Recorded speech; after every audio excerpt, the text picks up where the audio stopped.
ให้สบายดีสวัสดีพ่อแม่พี่น้องยินดีต้อนรับเข้าสู่สองสาวหน่อยเด้อหลังจากแล้วปีใหม่ปีเงินแล้วผ่านไปนะทุกคนกะหอดเวลาอ่ายอยู่ทาง SA เพิ่นจะได้เดินทางกลับประเทศพะนะเนาะทุกคนสาวหน่อยก็เลยมาส่งเพิ่นอยู่สนามบินปากเซตอนนี้อ้ายเพิ่นกำลังนั่งรถแท็กซี่ออกมาจากโรงแรมนะทุกคนมื้อนี้สาวหน่อยสิเดินทางไปเซโนเนาะไปบ้านอลิสซาตากิเพราะว่ามื้ออื่นเป็นมื้อขึ้นหาดใหม่อลิสนะทุกคนสนอยก็เลยให้ไอเปมาส่งอยู่สนามบินก่อนเพราะว่าย่นออกกัน1:30สนอยก็เลยเดมาส่งไอเล่าครับ USA ก่อนนะทุกคนจึงสิขึ้นรถกลับไปเซโนต่อเพราะว่ารถไปเซโนหันรถออกหัน2:00นะทุกคนแต่ว่าย่นออกหัน1:30เนาะสนอยก็เลยมาส่งไอเราก่อนนะทุกคนตอนนี้สนามไอเพิ่นก็ได้ออกมาหอดแล้วพี่น้องหอดเซโน่นะจ้าว้าสมเลิศเฮ้ยว้าสมงามแท้อยู่กระเป๋ามาอีก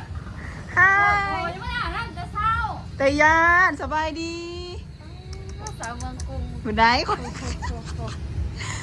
มืออื่นเนาะขืนหานไหมเนาะตอนนี้เขาก็มาหอดเด้อทุกคนสาวลิดฟ้าใส่เบนเลิศแห้งเฮ้ย เอาตอนอยู่ยังไม่ได้ใส่แบบอ่ะ ยังคนเมื่อก่อนดิยังกับท่านใส่ โอเคมา ป้าสมเลิศเฮ้ยคัก เขาเส้นค่ะ หอดแต่เนอะพี่น้องเอ้ยมาสุดนี้อลิสเพิ่นได้ใส่แวนยังเนาะทุกคนอึ๊บสบายดีแม่ ป้าสมเลิศแท้เนาะอันนี้ก็ติดใหม่วะนี่ ไม่ฮักเอาติดมือนี่แหละ มาหอมนี่ผู้ที่หารอลิสแดวเซ็ตสมบูรณ์เนาะทุกคน ความนั่นเนาะปูเนาะ ไปทางไหนบ้างฮัลโหลโอ้ยกระเป๋าใคร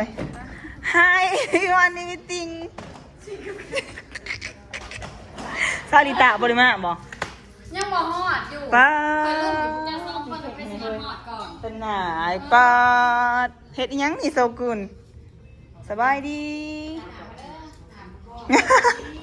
เอาห้องกินเฮ็ดเองมาลิหรือว่าสั่งเป็นบุฟเฟ่ต์ บางอันเห็ดเอง เฮ็ดยังแหน่มื้ออื่นค่ะมียังแหน่ห้องกิน คอยยังบ่ฮู้เลยค่ะแม่มา โอเค ตอนนี้ขอจับผ่านได้ยังทางกระทำนี่แล้วสุดนี่ตอนแรกจะเขาเอาโต๊ะเอาเต็นท์มาแต่แป๊บหนึ่งประมาณ6:00มาหอดแล้วเนาะพี่น้องพอดีเขาใส่เวลาขี่รถมาบ่โดนขอมา2:00อ่อน5:00กับบริคำเนาะ3-4 ชั่วโมง พอดีขี่รถจะสิบเท่าไหร่ เย้ เขาจะเจ็บตัวแบบก็เลยบอกอย่า เพิ่นบ่สนใจซะดิเพิ่นบ่ได้ถามในหยังเขาฮู้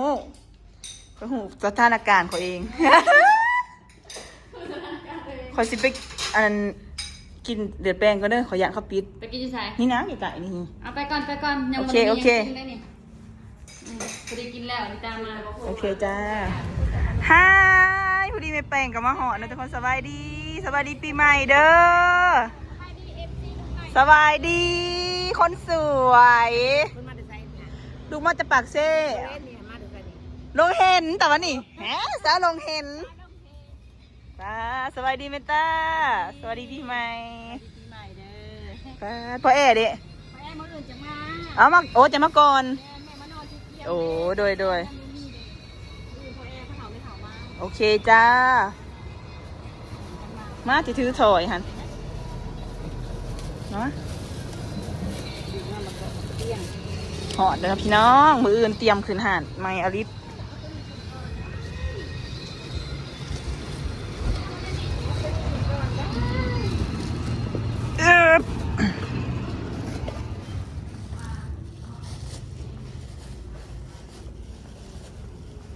แม่จะมาเลยอ่ะ มีไข่หมดแดงอีก ป้าเลิศแกงใส่ผักหวานเนาะป้าเพิ่นเอาป่าอันนี้มาให้พูดว่าน้อยเพิ่นเต็มเนาะทุกคนมืออื่นขึ้นหาดอลิสตอนนี้เขาก็จ้างรถยังรถยังรถจกเหรอรถคอนกรีตเนาะรถยังวะรถไทย สิโดยไทยดีสิมาแปลงบอลหนาให้มันเพียงเนาะทุกคนเพราะว่าเขาสิเอาเต็นท์เอายังมาลงเนาะงานด่วนแฮง งานด่วนเพราะว่ามืออื่นกับแมนมือที่เขาสิขึ้นหานใหม่เนาะทุกคน ขนาดเขาก็เอาเต้นมากัน แม่อาทิตย์ก็ยังพันอาบน้ำจะเศร้านะเห็นมากเลยฮายสบายดีฮาดาลิสกะสำเร็จเสร็จสมบูรณ์นะทุกคนเรียบร้อยใส่แบรนด์เมื่อเท่าไรเฮ้ยแบรนด์ค่ะวัด40,000ไป40,000เด้แอร์กระพอดยังกระพอด โอ้ผู้ใดเดียวกับญาติผ่อนเอากระดีกันเนาะมันเบิดหลายได้ข้าวสิจ่ายปัดเดียวแต่แกเฮ็ดหาร่วมเบิดอีกเมสเซจเบิดเท่าไหร่700,000ป้าเขาคิดว่าสิบริหารมันเฮ็ดไปพะบาทเงือบคอยตั้งไว้ทั้งที่300,000มันบานตาของมาเฮ็ดเองก็300,000กับอีกอย่างคือมื้อนี้เงินเฟ้ออีกอย่างป้าทุกคนค่าห้อง10กับแพงเนาะ700,000ป้าขอยานเด้เขาไม่เคยเห็นเงิน700,000จะเถื่อหรอกเขาเคยได้กำเงิน700,000ไหลมาเขาไปหอด700,000เฉยเขาว่ายุ่งเงินขอยไปใส่เบิร์ดนี่แหละห่านตามวัดใหญ่อาริต้ายังไม่ทันมาหอดเลยทุกคนเพิ่นไปบ้านมูเพิ่นบ่บ้านสาวมวยผู้ใดอยู่เซโนที่เฮ้ยขืนหาอาดิเตอร์เนี่ยบอกดิได้เห็นคลิปนี้เนาะอยู่ในเขตเมืองเซโนดีว่าสวรรค์ก็ได้ขอเชิญเด้อเบิร์ดสักคนเพราะว่าเขาไปเขากาวบนเทิงเนาะเขากระบอกนั่นนี่เอาผู้ได้ไปFCตัวยงมายินดีถ้าหน่อยเขาเห็นจะเชิญมาเลยเมนหักมายินดีนะมาลิดเนาะงานน้อยนะให้มันแบบคำคูณเขาขืนก็ต้องเฮ็ดอยู่แล้วเพราะว่าเขาเฮ็ดทานไม้ก็ต้องในขืนอยู่แล้วเฮ้ยวันนี้เขาขืนทานไม้เดี๋ยวจะได้ไปกิจการลุยเวียกเลยบ่าเสือผาแล้วเนาะลุยแล้วค่อยไปเวียดนามเดินหาเลยไปเบียดเป้าเครื่องยูเวียดบ่โอเคเฮ้ยสบายดีสเมคอยว้าได้ยังมากินหันว้าผู้สาวโสดอันนี้ได้ย่ำไก่มาตอนเพิ่นว่าป้าเขาไปได้เงินกันโอเคค่ะเลิศเนาะใส่อันนี้เวนใส่ยังเนาะเดี๋ยวละเวนที่ถามคนนี้คิดว่าเจ้าแม่นบอกให้กันบอกเอาเลยเขาอาทิสบายดีนะสบายดีซะน้อยแน่กูเหลียวสาดบื้ออื่นเนาะทุกคนขืนหานใหม่อลิศผู้ใดกะเสียเวลาผู้ใดมีเวลาหรือว่าอยากมายินดีน้ำกับเขามาไหลเด้ออยู่วงเวียนเซนพอยสบายดีที่ขึ้นหอดซะหน่อยบ่ขึ้นหอดซะหน่อยบ่แพงซะหน่อยเลยมั้ยแพงซะหน่อยนี่แพงน้อยนี่ขึ้นหอดเด้แพงน้อยในบัตรหนึ่งก็ไว้แพงน้อยก่อนเย้มันยังหันอียังหันอ่านเบิ้งหันที่อ่านเป็นหมออ่านเบิ้งค่ะอียังหันเขาเอิญยังหันเขากระทำเขาขืนเอิญยังหันเสือผาเนาะจักน้อยเขาเจ้าสิเอาเต็นท์เอาตังมาลงมาทุกคนเพราะว่าถ่ายเขาเห็ดให้มันเพียงกันก่อนเนาะพี่น้องเขาไปดังบ้านก็เด้อเบิ่งยางไปดังบ้านก่อน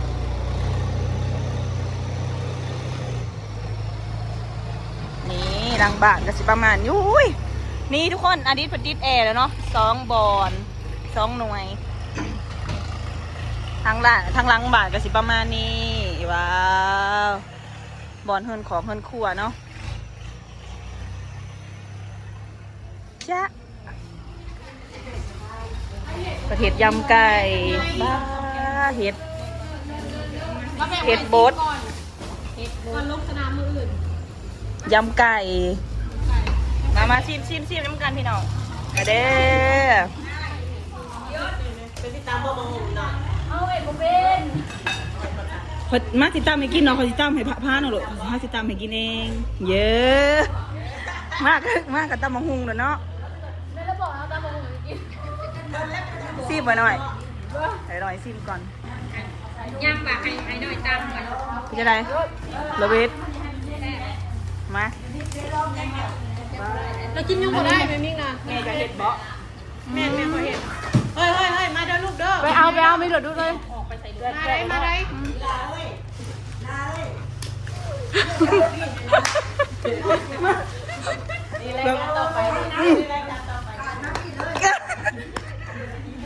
เลยแม่เดี๋ยวยี่สิบเด้อสบายดีเลยสบายดีเด้อขอความมาทำอีทผุนทีสบายดีนะทีทะเลเนาะเป่งอยู่น่ะธรรมดาเนาะบ่ได้แบบอันนั้น น้อยตอนเพิ่นไปนั่งห้างขายเพิ่นตลาดธนายังบ่ได้เชาะใช้บ่ได้เป็น ครบหน้าครบตาเนาะทุกคนเฮ็ดกินซอยกัน ชิ้นกบเลยไม่แต่ก็กินเนี่ยเป็นคนที่เห็นก็ต้องระวัง เพิ่นเฮ็ดมื้ออื่นเพิ่นได้ยังกินมื้ออื่นเพิ่นเฮ็ดยังมียังแหน่ มียำไก่โทแต่อาหารแกงกะหรี่ หมูปิ้งอ่ะในจุดครับนี่เมกะเมตาหูอาหารไทย อาหารแบบเห็นต้องกินให้พระเนาะ เม เบิ นู ด ผักมา โอเคเตรียมเบิดแล้วเนาะทุกคนเดี๋ยวสักหน่อยสิตำบักหุงก่อนตำบักหุงให้พวกเบครัวเพิ่นสุ่มกันก่อนพี่น้องมาทุกคนไปใส่กับบ่ถิ่มตำบักหุงพี่น้องก้าวตำบักหุงฝีมือสาวปากเด้พี่น้องโดยบ่ได้ไปเต้ดิตามาอยู่นี่แหละเดี๋ยวมาสุดนี่นะสิไปบันสวรรค์ไปเด่นบันสวรรค์ดิตาไปยามในหาวเด้อเป็นไงใครหมดไปสิใส่แบบใส่อะไรนะใส่สินแล้วก็ใส่เสื้อใส่กระตองเนาะไผที่แล้วมันเกิดได้โอเคค่ะอยู่จนเบิดเดือนนี่จนหอดเดือนหนาเลยผู้ดีแหละทุกคนฟังหน่อยสิอยู่จนหอดพุ่นแหละสิ้นเดือนนี่แหละแล้วถ้าไปยามมันสวรรค์ดิตามันยังเนาะก็หาเงี้ยไข่มดแดงให้ไปเป็นข้าวไป ทานไม้ ไปเล่นน้ำโดยทีเนาะ ได้ตัวฟ้าได้หน่อย เอาตัวนี้เลยเอาตัวนี้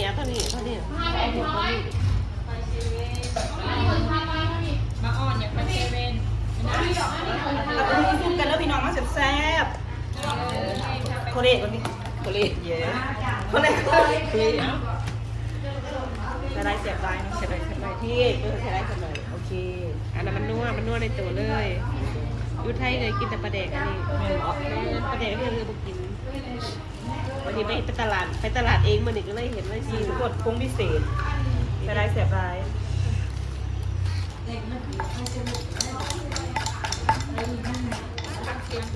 สูตรปากเซ เดี๋ยวล้างผักสลัด เอามาจากปากเซบอสูตรนี่นี่เป็นเลยจ้ามาจ้าจะเข้มกว่าแบบนี้ใส่น้ำปลาเล่ได้หัวมาปลาเล่มาดูใกล้ๆค่ะส่วนกันได้แปะเพราะว่าให้ต่ำคงมีหนามบุขีทีเขาที่มีบ่นี่อยู่น้อยนึงแสดงว่าขีทีเนาะ ใช้ดำมันจะใส่ แกน้อยท่านออกมาเด้อพี่น้องแซ่บๆน้ำกันได้จ้าพอดีชิมก่อน ซีมแบบเอาอันน่ะ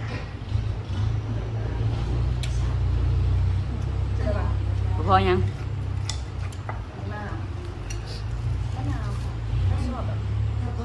ส้มหวานนัวมะนาวมันเป็นสัมๆ แต่ก็เอาตัวไม้เหรอ แต่ไม่มีหอนหนามจ้ะ เนาะนี่ โอเค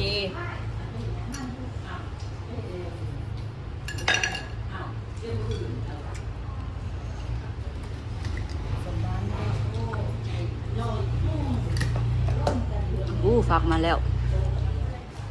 วฟักป้ากินนี่คือว่าท่วงว่าใส่ปลาแดกลายอยู่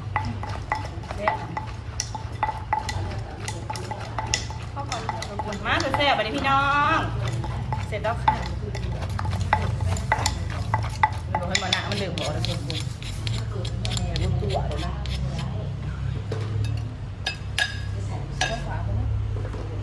มาจ้า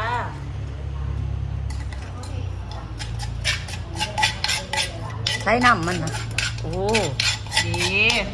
ได้ เบิดคนละคนนะมึงหนึ่งเฮ็ดอีหยังกันหน่อยมึงหนึ่งหมับโดนบ่เห็นเบิดมาเด้อแซ่บๆน้ำกันเด้อแซ่บๆก็สาวหน่อยเด้อสาวหน่อยเซโน่แซ่บมาเมต้ากับมะหุงค่ะ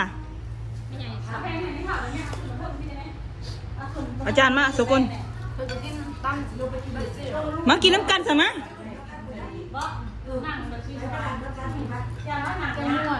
มันจังน้อยคนยังแสบมากสะกินหลายคนยังแสบมาเด้อพี่น้องบ่จางบ่พอดีบ่ดีจางหวานถั่วใช่ปะ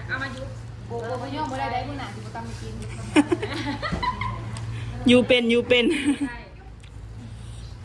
เอ้าเห็ดข้าวต้มพัดมาเนาะว่าแซ่บบ่ว่าอู้ว่าพันว่าแนวอื่นเวลากินได้แล้วว่าบ่มีคำตอบอื่นต้องคำเดียวโดนบ่บ่ได้นั่นบ่ได้ซื้อคนนี้นะบ่มีคนนี้ลูกซื้อทั้งหลายลืมเด้อไอ้สิแล้วเว้าเรื่องนั้นข่าวอื่น มาเด้อพี่น้อง เจ้าตัวเดียว ก็มือยังเศร้านะเอาไว้ผ่าเข้าไปเสีย มันจะเอื่อย มีตีนหาใคร นะ มันโบราณเลย ครบหน้าครบตากันพี่น้อง มันแบบว่าโบราณเท่ากับคนเท่ากับร้านเท่ากับเหลืองจะบางคนมาใส่พอดีกินเลยจะโม้คนมาโอ้ยเรือเพื่อนหนึ่งเองก็ได้ ได้ ไปเอาเครื่องนี้เพื่อนหัวเท้าหัว แซ่บ ต้องใหญ่เขาก็มี ดีกว่าพี่ตันแก้วนิดหน่อย นิดหน่อยเขาบางเรียกนิดหน่อยเลยเบิ้ลมือแล้วมันเลยเขาเป็นคนเกิดมาเคยเห็นตามหูเนี่ยก็มีเพราะว่าที่เขาเงื่อนก็ได้ยังว่าเงื่อนล้างน้ำเขาปิด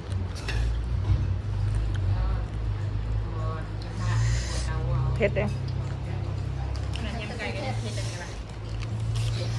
พออย่างนั้นแหละ ไปทุกคนคลิปนี้ซาหน่อยก็จะเอาไปทำนี้เด้อ ซีมันก็เด้อ ก็เราสิจบคลิปเอาซิมังกร ถ้าโมโหกับพุ่นไปใส่คนละขา ย่างบุเขาว่า อยากให้คนลง ยอด ปวดว่าท่านเอาเกินสำยุดยอดอะ เขาปลาตัวแล้ว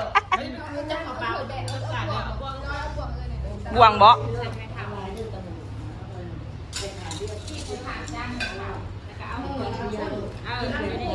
ไปทุกคนคลิปนี้ซาหน่อยก็สิเอาไว้สำนี้เด้อมื้ออื่นเจอกันใหม่